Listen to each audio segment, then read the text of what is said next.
Cue the intro.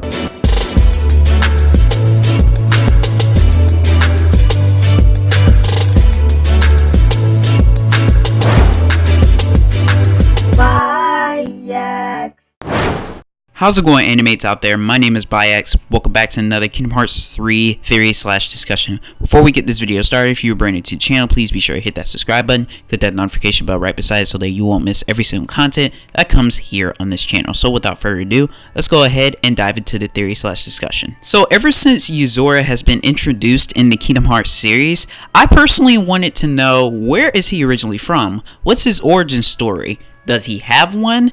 Well, let's go ahead and talk about it. I personally believe that YOZORA is actually from another world line, and here's why. We all know that YOZORA has been introduced in the Toy Story world when we first saw that little snippet of ReMind, which is, a kind of made up game for specifically in Kingdom Hearts due to the fact that, Toy Story had its own thing. And we know that the Toy Story world actually had two versions, one being their real world and the imaginary one, which is the one Sora is actually fighting in, due to young Xehanort actually, splitting the world. That being said, what if the real world of Toy Story is possibly YOZORA'S world line, or his version of that world? Because come on, if you think about it, Rex said, hey, it's YOZORA, and we all know for a fact that Sora looks nothing like YOZORA. So what if, due to the reason of why Rex thought Sora was YOZORA, is because he actually seen YOZORA in his real world, his version of the real world of Toy Story? And honestly, I would not be surprised by this whatsoever, because if we take a look back at the first ReMind trailer that we first gotten way back when, we know that the text said, how was the world tour?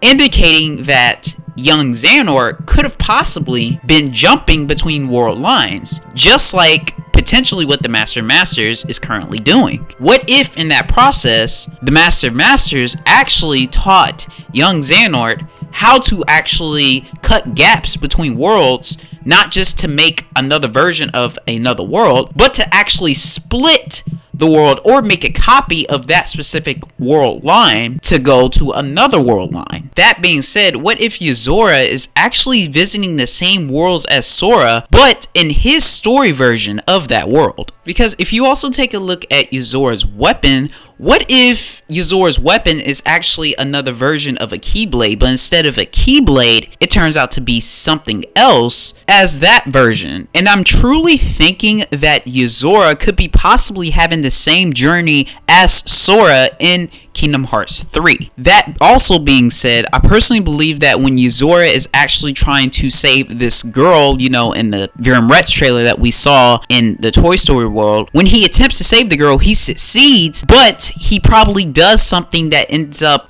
costing his life. Kind of like what Sora is actually doing with the power of awakening, using it to actually save Kairi. And I wouldn't be surprised if this is kind of the same kind of scenario with YOZORA, but instead of him using the power of awakening, he also uses something that ends up saving her life, but also costs his life at the same time, and he ends up disappearing and ended up in another place, just like Sora. And that's where the Master of Masters is also located in. Anyway, animates, that'll do for today's Kingdom Hearts 3 theory/discussion. What I want to know in the comment section below is, do you personally believe that YOZORA has his own world line, and do you think that he's the main protagonist of that position? And do you think that due to the fact that YOZORA is in the same place as Sora is because he has the same similarities as Sora when he, somewhat used his version of the power of awakening to save this girl and ended up costing his life to be put in the same position Sora is currently in? My name is YOZORA'S. Hope you guys have an awesome, very fantastic day, and I'll catch you guys in the next video. Peace.